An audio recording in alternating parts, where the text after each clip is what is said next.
ಶೀಲವಂತರ ಮನೆಗೆ ಹೋದವ್ವ ನೀ ಶೀಲದ ಮ್ಯಾಗಿ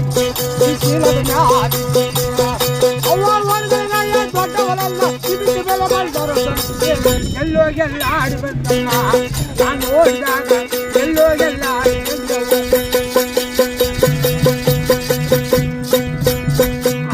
ಬರಬರಲ್ಲ ಇರುಬರಲ್ಲ ಕಲ್ಲಿನ ರೈತ ತರ್ಚಾಳ ಬರಬರಲ್ಲ ಇರುಬರಲ್ಲ ಕಲ್ಲಿನ ರೈತ ತರ್ಚಾಳ ಓರ್ಗಲ್ ಮಲ್ಲನ ಗಮನಗ ಸೀರೆ ಉರ್ತಿಯ ಮೆರಚಾಳ ಎಲ್ಲೋಗೆಲ್ಲ ಆಡಿ ಬಂದವು ನಾನು ಹೋದಾಗ ಎಲ್ಲೋಗೆಲ್ಲ ಆಡಿ ಬಂದವು.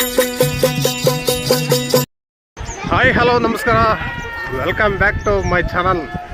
ಇವತ್ತು ನಾನು ಉಚ್ಚಂಗಿ ದುರ್ಗಕ್ಕೆ ಬಂದಿದ್ದೀನಿ. ಯಾಕಪ್ಪ ಅಂತಂದರೆ ಉಚ್ಚಂಗಮ್ಮನ ದರ್ಶನ ಮಾಡಲಿಕ್ಕೆ. ಆತ್ಮೀಯ ಸ್ನೇಹಿತರೆ, ನಾನಿವತ್ತು ಉಚ್ಚಂಗಿ ದುರ್ಗದ ಬಗ್ಗೆ, ಅದರ ಇತಿಹಾಸದ ಬಗ್ಗೆ ಹೇಳಲು ಹೊರಟಿರುವೆ. ಉಚ್ಚಂಗಿ ದುರ್ಗದ ಇತಿಹಾಸ ಒಂದು ರೋಚಕವಾಗಿದೆ. ಯಾಕಂದರೆ ಅಲ್ಲಿನ ಒಂದು ಉತ್ಸವಾಂಬ ದೇವಿ ಬಗ್ಗೆ ಹೇಳೋದಾದರೆ ಮೈ ರೋಮಗಳೆಲ್ಲ ಎದ್ದು ನಿಂತ್ಕೊಳ್ತವೆ, ಮೈಯೆಲ್ಲ ಅಂದರೆ ನನಗೆ ತಲ್ಲಣ ಆಗ್ತಿದೆ. ಅದನ್ನು ಕೇಳಿಬಿಟ್ಟು ಇವಾಗ ಹೇಳ್ತೀನಿ ಅದ್ರ ಬಗ್ಗೆ. ನಿಮ್ಮ ಅಭಿಪ್ರಾಯ ಏನಂತ ತಿಳಿಸಿ.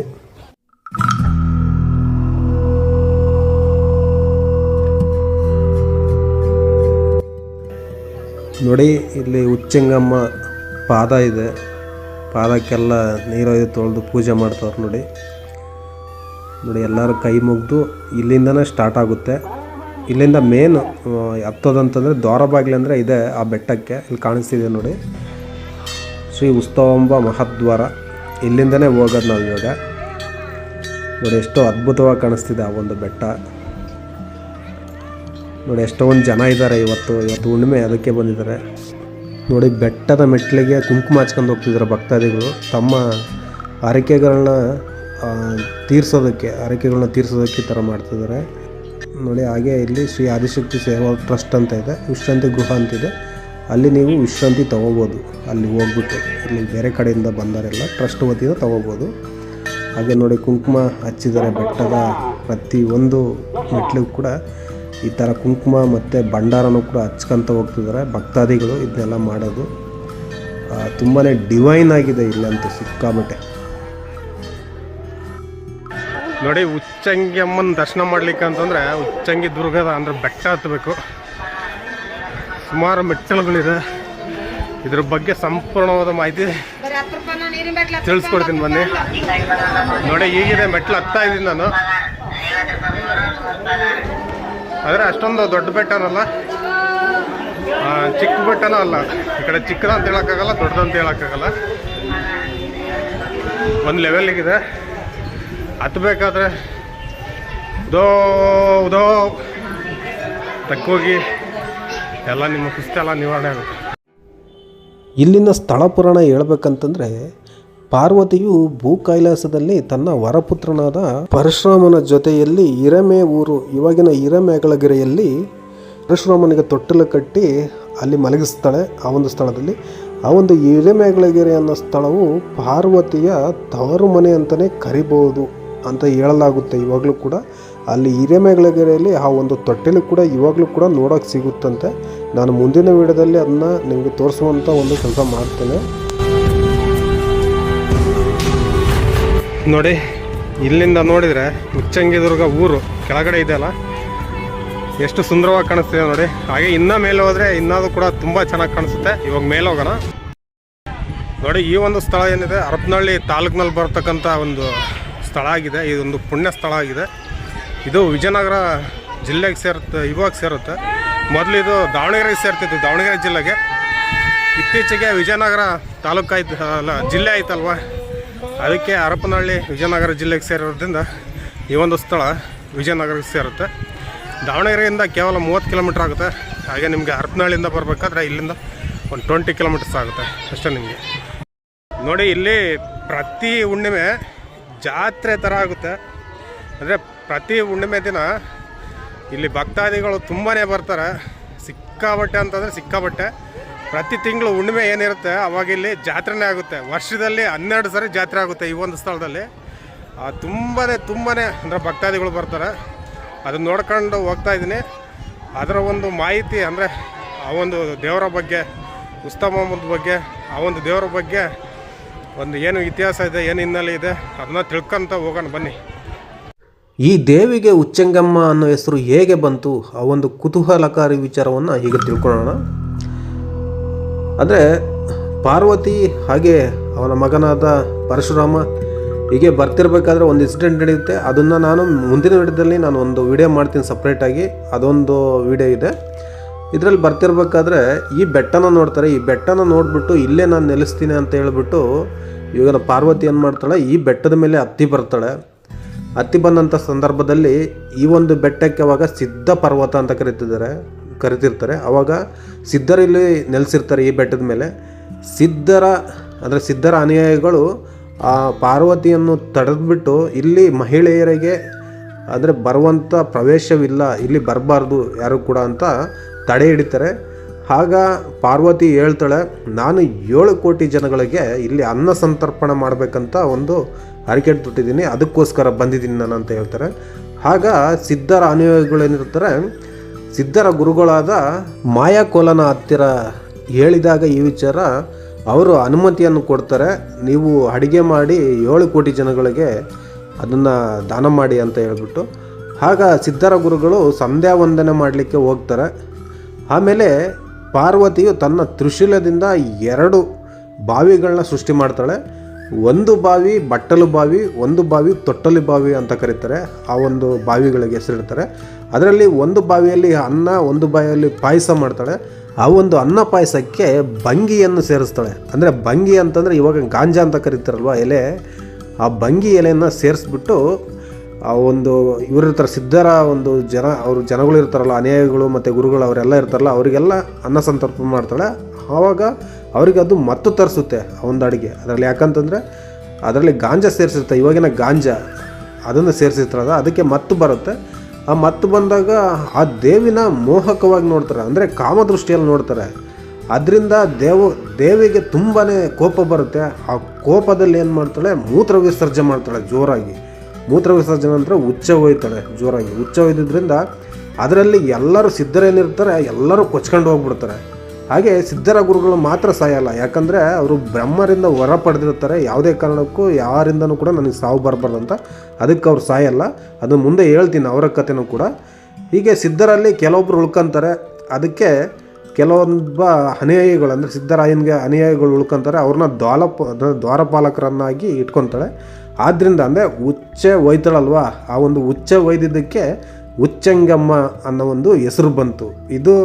ಇದು ಬರೆದಿದೆ ಆಲ್ರೆಡಿ, ಇದು ಶಿಲಾಶಾಸನಗಳಲ್ಲಿ ಕೂಡ ಬರೆದಿದೆ ಈ ಒಂದು ಮ್ಯಾಟ್ರು. ಅದಕ್ಕಾಗಿ ಇದನ್ನ ಹೇಳ್ತಿದ್ದೀನಿ ಒತ್ತಾಗಿ. ಅದಕ್ಕೆ ಇದು ತುಂಬಾ ಇಂಟ್ರೆಸ್ಟಿಂಗ್ ಆದ ಒಂದು ವಿಚಾರ ಇದಂತೂ. ನನಗಂತೂ ನಂಬಿಕೆ ಆಗ್ತಿಲ್ಲ ಈ ಒಂದು ವಿಚಾರನ.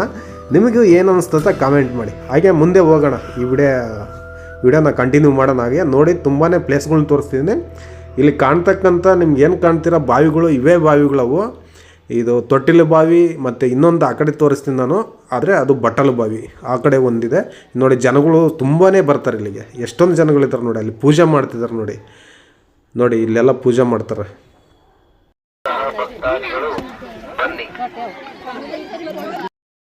ನೋಡಿ ಎಷ್ಟೊಂದು ಜನ ಇದ್ದಾರೆ ಇಲ್ಲಿ. ಈ ಹೊಂಡದ ಹತ್ರ ಬಂದು ಇಲ್ಲಿ ಪೂಜೆ ಮಾಡ್ತಾರೆ. ಎಲ್ಲ ಅವ್ರಿಗೇನೇನು ನೈವೇದ್ಯ ಆಹಾರ ಎಲ್ಲ ತಂದ್ಬಿಟ್ಟು ಇಲ್ಲಿ ಪೂಜೆ ಮಾಡ್ತಾರೆ. ನೋಡಿ ಎಷ್ಟೊಂದು ಜನಸಾಗರಣ ಅರ್ಥ ಬರ್ತಿದೆ. ಇನ್ನು ತುಂಬಾ ಜನ ಬರ್ತಿದ್ರು ಈ ಒಂದು ಸ್ಥಳಕ್ಕೆ. ನೋಡಿ ಇದೇ ಹೊಂಡ ನೋಡಿ. ಇದಕ್ಕೆ ಆ ಹೊಂಡಕ್ಕೆ ಅಲ್ಲಿ ತಂತಿ ಹಾಕ್ಬಿಟ್ಟಿದ್ದಾರೆ, ಮೆಸ್ ಹಾಕ್ಬಿಟ್ಟಿದ್ದಾರೆ. ಯಾಕಂದರೆ ಅಲ್ಲಿ ಹೋಗಿ ಗಲೀಜು ಮಾಡ್ತಾರಂತ ಜನಗಳೆಲ್ಲ. ಅದು ಒಳ್ಳೆ ಕೆಲಸನೇ. ಹಾಗೆ ಇಲ್ಲಿ ಪೂಜೆ ಮಾಡ್ತಾರೆ ನೋಡಿ ಎಲ್ಲರೂ ಬಂದು ಇಲ್ಲಿ. ಈ ಪೂಜೆನ ಯಾಕೆ ಮಾಡ್ತಾರಂತ ದಯವಿಟ್ಟು ವೀಕ್ಷಕರು ನೋಡೋರು ಏನಾದರೂ ಗೊತ್ತಿದ್ರೆ ದಯವಿಟ್ಟು ಕಮೆಂಟ್ ಮಾಡಿ. ಹಾಗೆ ಇಲ್ಲಿ ಒಂದು ಹಳೇ ಕೋಟೆ ಇದೆ. ಕೋಟೆ ಕೊತ್ತಲಗಳು ನಶಿಸಿ ಹೋಗಿದೆ ಆಲ್ರೆಡಿ. ಅದನ್ನು ನೋಡ್ಕೊಂಡು ಹೋಗ್ಬಿಟ್ಟು ಬನ್ನಿ. 11-12ನೇ ಶತಮಾನದಲ್ಲಿ ಇದು ಪಾಂಡ್ಯರ ಮನೆತನದ ರಾಜರಸರ ರಾಜಧಾನಿಯಾಗಿತ್ತು. ಪಾಂಡ್ಯರ ರಾಜ್ಯರನ್ನು ನೊಳಂಬರ 32,000 ಎಂದು ಕರೆಯಲಾಗುತ್ತಿತ್ತು. ಉಚ್ಚಂಗಿ ಪಾಂಡ್ಯರು ಕಲ್ಯಾಣ ಚಾಲುಕ್ಯರ ಅಧೀನದಲ್ಲಿ ವೈಭವದಿಂದ ರಾಜ್ಯವಾಳಿದರು. ಚೋಳ ವಂಶದ ಪ್ರಸಿದ್ಧ ರಾಜನಾದ ಮೊದಲನೇ ರಾಜೇಂದ್ರ ಚಾಲುಕ್ಯ ದೊರೆಯು 2ನೇ ಜಯಸಿಂಹ ಜಗದೇಕ ಮಲ್ಲನೊಡನೆ ಮುಸುಂಗಿ ಅಥವಾ ಮುಯಂಗಿ ಎಂಬುವಲ್ಲಿ ಯುದ್ಧ ಮಾಡಿ ಅವನನ್ನು ಸೋಲಿಸಿದೆಂದು ಹೇಳಲಾಗುತ್ತದೆ. ಆದರೆ ಚೋಳರ ಗ್ರಂಥಗಳು ಆತ ಸೋಲಿಸಿಲ್ಲವೆಂದು ಚೋಳರ ಶಿಲಾಶಾಸನಗಳಲ್ಲಿ ತಿಳಿಸುತ್ತದೆ. ಈ ಮುಸಂಗಿಯೇ ಉಚ್ಚಂಗಿ ಎಂದು ಇತಿಹಾಸಕಾರರ ಅಭಿಪ್ರಾಯ. ಚಾಳುಕ್ಯ ವಂಶದ 1ನೇ ಸೋಮೇಶ್ವರ ಅಹಮಲ್ಲನ ಮಗನಾದ ಇಮ್ಮಡಿ ಸೋಮೇಶ್ವರನ ಬಲ ಮುರಿದು ರಾಜ್ಯ ಕಸಿದುಕೊಳ್ಳುವ ಉದ್ದೇಶದಿಂದ ಅವನ ತಮ್ಮನಾದ 6ನೆಯ ವಿಕ್ರಮಾದಿತ್ಯ ತ್ರಿಭುಜನ ಮಲ್ಲ ಆ ಸುತ್ತಿನ ಅನೇಕ ಸಾಮಂತರನ್ನು ಕುಸಲಾಯಿಸಿ ಎಬ್ಬಿಸಿದನೆಂದು, ಇಂಥವರ ಪೈಕಿ ಉಚ್ಚಂಗಿಯ ಪಾಂಡ್ಯರಾಜ್ಯ ಇರುಕ್ಕವೆಲ್ಲನು ಒಬ್ಬನೆಂದು ಹೇಳಲಾಗಿದೆ. ಉಚ್ಚಂಗಿ ಪಾಂಡ್ಯ ರಾಜ್ಯದಲ್ಲಿ ಇರುಕ್ಕವೇಲ ಪಾಂಡ್ಯ, ವೀರಪಾಂಡ್ಯ ಮತ್ತು ವಿಜಯ ಪಾಂಡ್ಯ ಪ್ರಸಿದ್ಧರು. ಇವರು ಉಚ್ಚಂಗಿಯ ಕೋಟೆಯನ್ನು ಅನೇಕ ಶೈವ ಜೈನ ದೇವಾಲಯಗಳನ್ನು ಕಟ್ಟಿಸಿದರು. ಉಚ್ಚಂಗಿ ಆ ಕಾಲದಲ್ಲಿ ಅಭೇದ್ಯ ದುರ್ಗವಾಗಿತ್ತೆಂದು ಹೊಯ್ಸಳರ ಶಾಸನಗಳು ತಿಳಿಸುತ್ತವೆ. 1173ರಲ್ಲೂ 1187ರಲ್ಲೂ ಹೊಯ್ಸಳ ರಾಜ 2ನೆಯ ವೀರಬಲ್ಲಾಳ ಇದನ್ನು ಆಕ್ರಮಿಸಿದನು. 2ನೆಯ ಸುತ್ತಿಗೆಯಲ್ಲಿ ಉಚ್ಚಂಗಿಯ ಪಾಂಡ್ಯ ರಾಜ್ಯ ಸತ್ತು ಇದು ಹೊಯ್ಸಳರ ವಶವಾಯಿತು. ವಿಜಯನಗರದ ಸಾಮ್ರಾಜ್ಯದ ಪತನದ ನಂತರ ಇಲ್ಲಿ ಅನೇಕ ಹಿಂದೂ ಮತ್ತು ಮುಸ್ಲಿಂ ಪಾಳೆಗಾರರು ಆಳ್ವಿಕೆ ನಡೆಸಿದರು ಎಂದು ಆಧರಿಸಲಾಗಿದೆ, ಇವಾಗ ಹೇಳಲಾಗುತ್ತಿದೆ. ಈ ಒಂದು ಸ್ಥಳದಲ್ಲಿ ಉಚ್ಚಂಗಮ್ಮ ನೆಲೆಸಿರುವುದರಿಂದ ಈ ಒಂದು ಸ್ಥಳಕ್ಕೆ ಉಚ್ಚಂಗಿ ದುರ್ಗ ಎಂದು ಹೆಸರು ಬಂತು. ಈ ದುರ್ಗದಲ್ಲಿ ಕಲ್ಲಿನಿಂದ ಕಟ್ಟಿದ ಕೋಟೆ ಕೊತ್ತಲಗಳು, ದೇವಾಲಯಗಳು ಮತ್ತು ಪಾಳು ಕೊಳಗಳು, ಅನೇಕ ಭಗ್ನಾವಶೇಷಗಳನ್ನು ಕಾಣಬಹುದು. ನೋಡಿ, ನೀವು ಇಲ್ಲೇ ಕೂಡ ಬರ್ಬೋದು. ನೀವು ದಾವಣಗೆರೆ ಸೈಡಿಂದ ಬಂದರೆ ನಿಮ್ಗಲ್ಲೇ ಎಂಟ್ರೆನ್ಸೇ ಒಂದು ಬಾಗಿಲು ಸಿಗುತ್ತೆ. ಜೂಮ್ ಮಾಡ್ತೀನಿ ನೋಡಿ, ಇಲ್ಲಿ ಒಂದು ದಾರಿ ಇದೆ. ಇಲ್ಲಿಂದ ಬೈಕ್ ಏನಾದ್ರು ವೆಹಿಕಲ್ಸ್ ಇದ್ರೆ ಅಲ್ಲಿ ಆಟೋಗಳು ಇರ್ತವೆ. ಇದ್ದಂತ ಇಲ್ಲಿ ಬರ್ಬೋದು. ಅಲ್ಲಿ ಪಾರ್ಕಿಂಗ್ ಇರುತ್ತೆ, ಪಾರ್ಕಿಂಗ್ ಚಾರ್ಜ್ ಇರುತ್ತೆ 10 ರೂಪಾಯಿ ನಿಮಗೆ. ನೋಡಿ, ಇಲ್ಲಿ ಹತ್ತು ಬರ್ತಾರೆ, ವ್ಯವಸ್ಥೆ ಮಾಡಿದರೆ ಸೈಡ್ಗೆ ಹಾಕಿ ಅಪ್ಲಿಕ್ ಮಾಡಿದರೆ ಸುಲಭ ಬಂದರೆ ಯಾವುದೇ ಥರ ಆಯಾಸ ಬರೋ ಸುಸ್ತಾಗಲ್ಲ, ಆಯಾಸವಾಗಿರಲ್ಲ. ಇಲ್ಲಿಂದ ಬಂದರೆ ಬೇಗ ಬರ್ಬೋದು. ಇಲ್ಲಿಂದ ಬಂದರೆ ನಾನು ಮೆಟ್ಲು ಹತ್ಕೊಂಡು ಬಂದಿದ್ದೆ, ಹಾಗೆ ವೀಡಿಯೋ ಮಾಡ್ಕೊಂಡು ಈ ಕಡೆ ಬಂದೆ. ಬನ್ನಿ ಮುಂದಾಗೋಣ. ಯಪ್ಪ, ತುಂಬ ಗಾಳಿ ಇದೆ ಗುರು ಈ ಕೋಟೆ ಮೇಲೆ. ಎಷ್ಟೊಂದು ಗಾಳಿ ಇದೆ.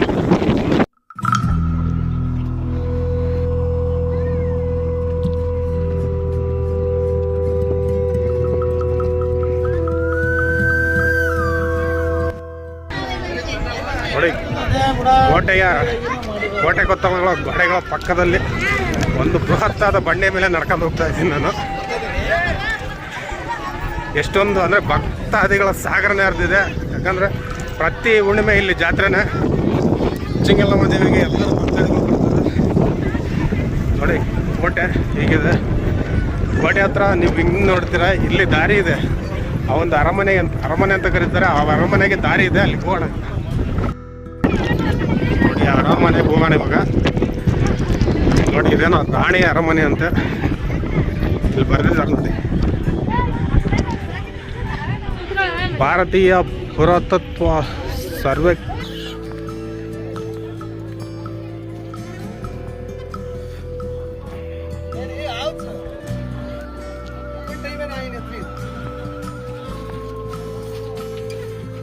ಏನು ರಾಣಿ ಅರಮನೆಗೆ ಏನೂ ಇಲ್ಲ. ಏನು ರಾಣಿ ಅರಮನೆ ಅಂತ ಏನೋ ಐತಂತ ಬಂದ್ರೆ ಎಲ್ಲ ಖಾಲಿ ಐತಲ್ಲಪ್ಪ ಇದು.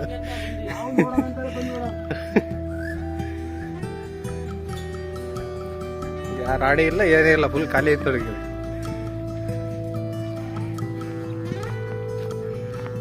ನೋಡಿ, ರಾಣಿ ಅರಮನೆ ಅಂದರೆ ಕ್ವೀನ್ ಪ್ಯಾಲೇಸ್. ನೋಡಿ, ಎಲ್ಲ ಬೆಟ್ಟದ 2-3 ಕಡೆಯಿಂದನೂ ಕೂಡ ಭಕ್ತಾದಿಗಳು ಬರ್ತಾರೆ. ನೋಡಿ, ನಿಮಗೆ ಇಲ್ಲಿ ಬಂದರೆ ನಿಮ್ಗೆ ಎಲ್ಲ ಥರದ್ದು ಇಲ್ಲಿ ಅಂಗಡಿಗಳು ಸಿಗುತ್ತೆ.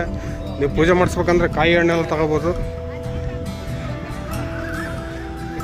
ಇದು ಹುಣ್ಮೇಲೆ ಮಾತ್ರ ಇರುತ್ತೆ. ಹಾಗೆ ಅಲ್ಲಿ ಮೇಲೆ ಹೋದರೆ ನಿಮಗೆ ಬೇರೆ ದಿನಗಳಲ್ಲಿ ಇರುತ್ತೆ ಬೇರೆ ಅಂಗಡಿಗಳು. ಬಟ್ ಹುಣ್ಣಿಮೆಯಲ್ಲಿ ಎಸ್ಪೆಷಲಿ ಜಾತ್ರೆ ಇರೋದು, ಜಾತ್ರೆ ಹತ್ರನೇ ವಾತಾವರಣ ಇರುತ್ತೆ. ಇಲ್ಲಿ ಜಾತ್ರೆನೇ ಅನ್ಬೋದು. ಪ್ರತಿ ಹುಣ್ಣಿಮೆನೂ ಕೂಡ ಜಾತ್ರೆನೇ ಇಲ್ಲಿ.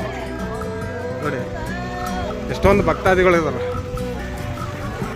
ನೋಡಿ, ಅಲ್ಲಿ ಒಂದು ಯಾವುದೋ ಕೋಟೆ ಥರ ಕಾಣಿಸ್ತಾ ಇದೆ. ಅದ್ರ ಬಗ್ಗೆನೂ ಕೂಡ ಸ್ವಲ್ಪ ತಿಳ್ಕೊಳ್ಳೋಣ. ಅದು ಕೂಡ ಬಿದ್ದು ಬಿಟ್ಟಿದೆ. ನೋಡೋಣ ಬನ್ನಿ ಹೋಗೋಣ.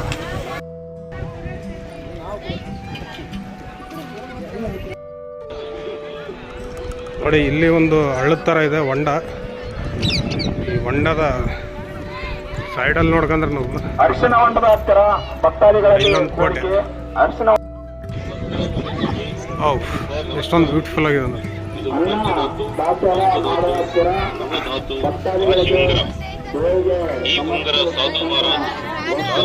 ಇಲ್ಲಿ ನೋಡಿ ಪ್ರತಿ ಹುಣ್ಣಿಮೆನೂ ಕೂಡ ಜಾತ್ರೆನೇ ಇಲ್ಲಿ. ವರ್ಷದ 12 ದಿನ ಹಾಗೆ ಹೆಚ್ಚಿನ ದಿನಗಳಲ್ಲಿ ಇಲ್ಲಿ ಜಾತ್ರೆನೇ ಇರುತ್ತೆ. ಯಾಕಂದರೆ ಹಬ್ಬ ಹುಣ್ಣಿಮೆಯಲ್ಲಿ ಬಂದುಬಿಟ್ರೆ ಇಲ್ಲಂತೂ ಜಾತ್ರೆನೇ ಜಾತ್ರೆ. ಉಚ್ಚಂಗಿ ದುರ್ಗದಲ್ಲಿ ನೋಡಿ ನನ್ನ ಹಿಂದೆ ಕೋಟೆ ಕಾಣುತ್ತೆ. ಅದು ಯಾವ ಕೋಟೆ ಅಂತಲೂ ನಾನು ನಿಮಗೆ ತಿಳಿಸ್ಕೊಡ್ತೀನಿ. ಈಗ ದೇವರ ದರ್ಶನ ಮಾಡ್ಲಿಕ್ಕೆ ಹೋಗ್ತಿದ್ದೀನಿ ನಾನು. ಬನ್ನಿ ಹೋಗೋಣ. ಉದೋ ಅಂತ ಉಚ್ಚಂಗಿ ದರ್ಶನ ಮಾಡೋಣ. ಉಚ್ಚಂಗಿ ಅಮ್ಮನ ದರ್ಶನ ನೋಡಿ. ದೇವಸ್ಥಾನ ಅಲ್ಲಿದೆ ನೋಡಿ, ಶ್ರೀಕ್ಷೇತ್ರ ಉಚ್ಚಂಗಮ್ಮ ದೇವಿ ದೇವಸ್ಥಾನ ನೋಡಿ. ಹಾಗೆ ಉಚ್ಚಂಗಮ್ಮನ ಇನ್ನೊಂದು ಕತೆ ಇದೆ. ಅದು ಏನಪ್ಪ ಅಂತಂದರೆ, ಉಚ್ಚಂಗಮ್ಮ ಧ್ಯಾನ ಮಾಡಬೇಕಾದ್ರೆ ಒಂದು ಅಂದರೆ ಹುತ್ತ ಬೆಳೆಯುತ್ತೆ. ಆ ಧ್ಯಾನ ಮಾಡಬೇಕಾದ್ರೆ ಒಂದು ಹಸು ಬಂದು ದಿನ ಹಾಲು ಕೊಡ್ತಿರುತ್ತೆ ಆ ಹುತ್ತದಲ್ಲಿ. ಆಗ ಹಸುವಿನ ಮಾಲೀಕ ರಾಮಪ್ಪ ಅಂತ ನೋಡಿಬಿಟ್ಟು ದಿಗ್ಭ್ರಮೆಯಾಗಿ ಆ ದೇವಿಗೆ ಕೈ ಮುಗಿದು ಶರಣ ಆಗ್ತಾನೆ. ಹಾಗೆ ಅಲ್ಲಿ ಆ ದಿನ ಹಾಲು ಕೊಡ್ತಿತ್ತು, ದಿನ ಹಂಗೆ ಪೂಜೆ ಮಾಡ್ತಿದ್ದ ರಾಮಪ್ಪ. ಹಾಗೆ ಅವನಿಗೆ ಒಂದು ಮಗು ಹುಡ್ತಾನೆ. ಆಮೇಲೆ ಒಂದು ದೇವಸ್ಥಾನ ನನಗೆ ಪೂಜೆ ಮಾಡೋ ಅಂತ ಹೇಳುತ್ತೆ. ದಿನ ಅವ್ರ ಮಗನ್ನ ಕರ್ಕೊಂಡು ಹೋಗ್ಬಿಟ್ಟು ಪೂಜೆ ಮಾಡ್ತಿರ್ತಾನೆ ಅವನು. ನಂತರ ಏನೋ ಪೂಜೆ ಸಾಮಾನು ಏನೋ ಮರ್ತೋಗಿರ್ತಾನೆ. ಮನೆಗೆ ತರ್ಲಿಕ್ಕೆ ಹೋಗ್ತಾನೆ. ತಂದು ಬರೋಷ್ಟೊತ್ತಿಗೆ ಉಚ್ಚಂಗಮ್ಮ ಏನಿದ್ದಾಳೆ, ಮಗನನ್ನು ನುಂಗ್ಬಿಟ್ಟಿರ್ತಾಳೆ. ಅದನ್ನು ನೋಡಿಬಿಟ್ಟು ಸಿಕ್ಕಾಪಟ್ಟೆ ಎದ್ರುಕೊಂಡು ಭಯಪಟ್ಟು ಕೋಪಗೊಂಡು ಮನೆಗೆ ಹೋಗಿ ಮಲ್ಕೊಂತಾನೆ. ಉಚ್ಚಂಗಮ್ಮ ರಾತ್ರಿ ಕನಸಿಗೆ ಬಂದು, ನನ್ನ ಪೂಜೆ ಮಾಡು, ನಾನು ಯಾಕೆ ಸಾಯಿಸಿದ್ನಂದರೆ ನಿಮ್ಮ ಮಗನಲ್ಲಿ ಒಬ್ಬ ಯಾರು ಸಿದ್ಧರ ಗುರು ಅವ್ರ ಮಾಯಾಕೋಲನ ಒಂದು ಅಂಶ ಇತ್ತು, ಅದಕ್ಕೋಸ್ಕರ ಅವ್ರನ್ನ ಸಂಹಾರ ಮಾಡಿದೆ, ನಾನು ಸೇಡು ತೀರಿಸ್ಕೊಂಡೆ ಅಂತ ಹೇಳ್ತಾಳೆ. ಆಮೇಲೆ ನನಗೆ ಪೂಜೆ ಮಾಡು, ದಿನ ನನಗೆ ನರಬಲಿ ಕೊಡು ಅಂತ ಕೇಳ್ತಾಳೆ. ಆಗ ಅವನು ರಾಮಪ್ಪ ಏನಿದಾನೆ, ಭಕ್ತ, ನಾನು ನಿನಗೆ ನರಬಲಿ ಕೊಡಲ್ಲ, ನೀನು ಶಾಂತವಾಗು, ನೀವು ಶಾಂತನಾದರೆ ಮಾತ್ರ ನಾನು ನಿನಗೆ ಪೂಜೆ ಮಾಡ್ತೀನಿ ಅಂತ ಹೇಳ್ತಾನೆ. ನಂತರ ಉಚ್ಚಂಗಮ್ಮ ಹೇಳ್ತಾಳೆ, ನನಗೆ ಯಾವುದೇ ಥರ ನರರ ಸಂದರ್ಶನ ಮಾಡಿಸ್ಬೇಡ, ಇಲ್ಲಿ ನನ್ನ ಮುಂದೆ ನನ್ನ ತಂಗಿಯಾದ ಕಾಳಿಕಾದೇವಿಯನ್ನು ಪ್ರತಿಷ್ಠಾಪನೆ ಮಾಡು ಅಂತ ಹೇಳ್ತಾಳೆ. ಅದಕ್ಕೆ ರಾಮಪ್ಪ ಸರಿ ಅಂತ ಹೇಳಿ ಅಲ್ಲಿ ಕಾಳಿಕಾದೇವಿನ ಪ್ರತಿಷ್ಠಾಪನೆ ಮಾಡ್ತಾನೆ. ಅಲ್ಲಿ ಇವಾಗಲೂ ಕೂಡ ಕಾಳಿಕಾದೇವಿ ಉಚ್ಚಂಗಮ್ಮ ಕಾಣದೇ ಇಲ್ಲ ಅಲ್ಲಿ. ಕಾಳಿಕಾದೇವಿ ಹಾಗೆ ಮತ್ತು ಇವರು ಪರಶುರಾಮ ಮತ್ತು ಉಚ್ಚಂಗಮ್ಮನಿಗೆ ಪೂಜೆ ನಡೀತಾನೆ ಇರುತ್ತೆ ಇವಾಗಲೂ ಕೂಡ. ಇದು ಈ ಉಚ್ಚಂಗಿ ದುರ್ಗದ ಸಂಪೂರ್ಣವಾದ ಕತೆ. ನಿಮಗೆ ಏನನ್ನಿಸ್ತು ಅಂತ ಕಮೆಂಟ್ ಮಾಡಿ. ಹಾಗೆ ನನ್ನ ಚಾನಲ್ಗೆ ಯಾರೆಲ್ಲ ಸಬ್ಸ್ಕ್ರೈಬ್ ಮಾಡಿಲ್ವೋ ದಯವಿಟ್ಟು ಸಬ್ಸ್ಕ್ರೈಬ್ ಮಾಡಿ. ಈ ವಿಡಿಯೋಗೊಂದು ಲೈಕ್ ಮಾಡಿಬಿಡಿ. Okay, thank you so much. ನೋಡಿ ಸುಮಾರು 2 ಗಂಟೆಗಳ ಕಾಲ ನಿಂತಿದ್ದೆ. ಹಾಗೆ ಮಧ್ಯಾಹ್ನ ಆಗ್ತಾ ಭಕ್ತಾದಿಗಳ ಸಂಖ್ಯೆ ಕಡಿಮೆ ಆಗುತ್ತೆ. ಯಾಕಂದರೆ ಬೆಳಗ್ಗೆನೇ ಜಾಸ್ತಿ ಬರ್ತಾರೆ. ಇವತ್ತು ಸಂಡೇ ಆಗಿರೋದ್ರಿಂದ ತುಂಬಾ ಜನ ಬರ್ತಾರೆ. ವೀಕೆಂಡ್ ಅಲ್ವಾ, ಅದಕ್ಕೆ ರಜೆ ಇರುತ್ತೆ ಎಲ್ಲರಿಗೂ. ಅದಕ್ಕೆ ದೇವರ ಫೋಟೋಗಳಿದಾವೆ ಇಲ್ಲಿ. ನೀವು ಇಲ್ಲಿ ಖರೀದಿಸಿ ತಗೊಂಡೋಗಿ ನಿಮ್ಮ ಮನೆಗೆ ಹಾಕ್ಕೋಬಹುದು. ಹಾಗೆ ನೋಡಿ ಇಲ್ಲಿ ಸುತ್ತಮುತ್ತಲು ಎಲ್ಲ ಮನೆಗಳು ಇದ್ದಾವೆ, ಆಗಲೇ ಅಂಗಡಿ ಮುಂಗಟ್ಟುಗಳಿದ್ದಾವೆ. ಇಲ್ಲಿ ಎಲ್ಲ ಥರದ್ದು ಪೂಜೆ ಸಾಮಗ್ರಿಗಳು, ಫೋಟೋಗಳು, ನಿಮಗೆ ಬೇಕಾದ ಪೂಜೆಗೆ ಬೇಕಾದ ವಸ್ತುಗಳು ಎಲ್ಲದೂ ಕೂಡ ಸಿಗುತ್ತೆ ಇಲ್ಲಿ. ನೋಡಿ ಹೂವು, ಹಣ್ಣು, ಕಾಯಿ ಎಲ್ಲದೂ ಸಿಗುತ್ತೆ. ನಾನು ಇವಾಗ ದರ್ಶನ ಮಾಡಿ ವಾಪಸ್ಸು ಹೋಗ್ತಾ ಇದ್ದೀನಿ. ಬೆಟ್ಟ ಇಳಿತಾ ಇದ್ದೀನಿ ನೋಡಿ. ಇಲ್ಲಿಂದನೇ ನಾನು ಮೆಟ್ಲ ತಗೊಂಬಂದಿದ್ದಲ್ಲ ಅಲ್ಲಿಂದನೇ. ಬಟ್ ಈ ಕಡೆ ಆ ಕಡೆಯಿಂದ ಬಂದೆ. ಈ ಕಡೆ ಸ್ವಲ್ಪ ಬೇರೆ ಥರನೇ ಇದೆ. ಇಳಿದು ಹೋಗ್ತಾ ಇದ್ದೀನಿ ನೋಡಿ. ಭಕ್ತಾದಿಗಳು ತುಂಬಾ ಬರ್ತಾರೆ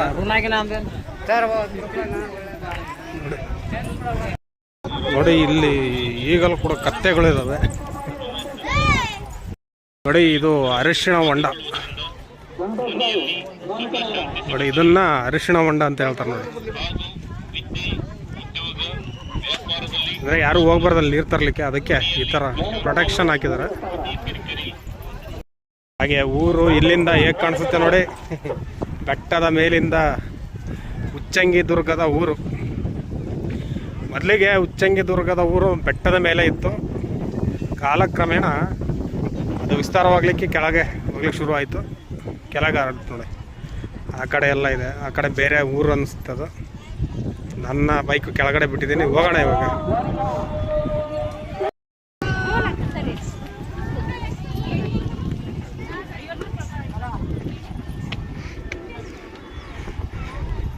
ಈಗ ನೋಡಿ ಬೆಟ್ಟ ಇಳಿತಾ ಇದ್ದೀನಿ ನಾನು. ತುಂಬಾ ಭಕ್ತಾದಿಗಳು ಇನ್ನೂ ಬರ್ತಾನೆ ಇದ್ದಾರೆ. ಆಲ್ರೆಡಿ 12 ಗಂಟೆ ಆಯಿತು. ಬಿಸಿಲು ಬಂದಿದೆ, ಸ್ವಲ್ಪ ಚಳಿ ಕಡಿಮೆ ಆಗಿದೆ. ತುಂಬಾ ಚಳಿ ಇತ್ತು, ಇವಾಗ ಸ್ವಲ್ಪ ಚಳಿ ಕಡಿಮೆ ಆಗಿದೆ. ಯಾಕಂದರೆ ಬೆಟ್ಟ ಹತ್ತಿ ಬೆಟ್ಟ ಇಳಿತಿದ್ದೀವಲ್ಲ, ಅದಕ್ಕೆ ಚಳಿ ಕಡಿಮೆ ಆಗ್ತದೆ.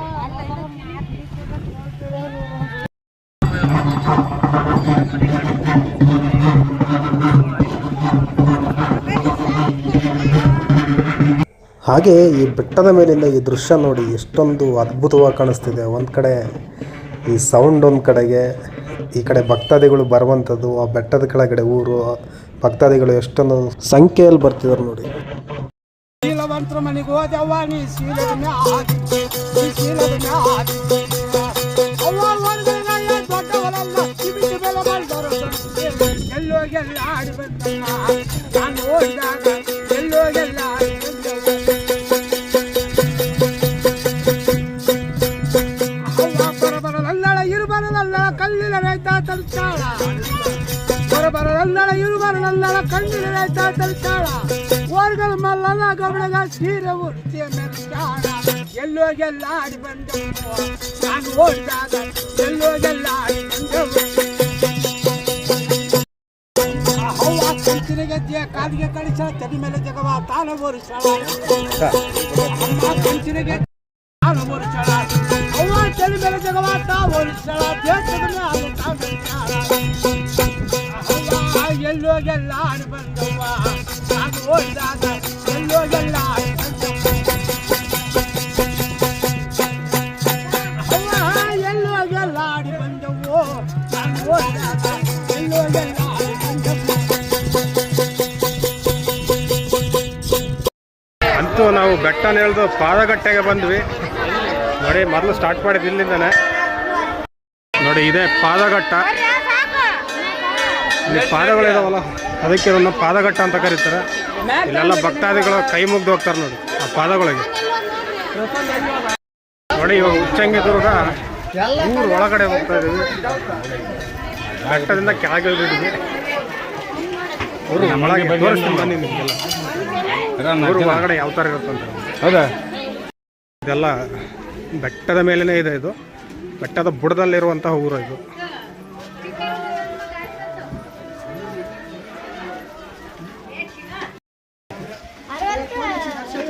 ಅರವತ್ತೈವತ್ತು ಅನ್ಬಾರ್ದು ಮತ್ತೆ. ಜೋರಾಗಿ ಹೇಳ್ರಲ್ಲ, ಹೇಳ್ರಲ್ಲ ಜೋರಾಗಿ. ಜಿಲಾಯಿ ಲಾಡು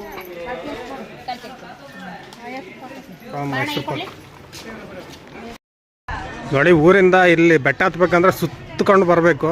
ಈ ಒಂದು ಉಚ್ಚಂಗಿದುರ್ಗ ಬೆಟ್ಟ ಹತ್ತಲಿಕ್ಕೆ ನೋಡಿ ಸ್ನೇಹಿತರೆ, ಇಷ್ಟು ಈ ಒಂದು ಉಚ್ಚಂಗಿದುರ್ಗದ ಕತೆ. ಈ ಒಂದು ಉಚ್ಚಂಗಿದುರ್ಗದ ವಿಡಿಯೋ ನಿಮ್ಗೆ ಏನಾದರೂ ಇಷ್ಟ ಆದರೆ ಲೈಕ್ ಮಾಡಿ, ಶೇರ್ ಮಾಡಿ, ಕಮೆಂಟ್ ಮಾಡಿ. ಹಾಗೆ ನನ್ನ ಚಾನಲ್ಗೆ ಯಾರೆಲ್ಲ ಸಬ್ಸ್ಕ್ರೈಬ್ ಮಾಡಿರೋ ದಯವಿಟ್ಟು ಸಬ್ಸ್ಕ್ರೈಬ್ ಮಾಡಿ ಅಂತ ಹೇಳ್ತಾ ನೆಕ್ಸ್ಟ್ ವಿಡಿಯೋಲಿ ಸಿಗೋಣ. ಅಲ್ಲಿವರೆಗೂ ಟೇಕ್ ಕೇರ್, ಬಾಯ್.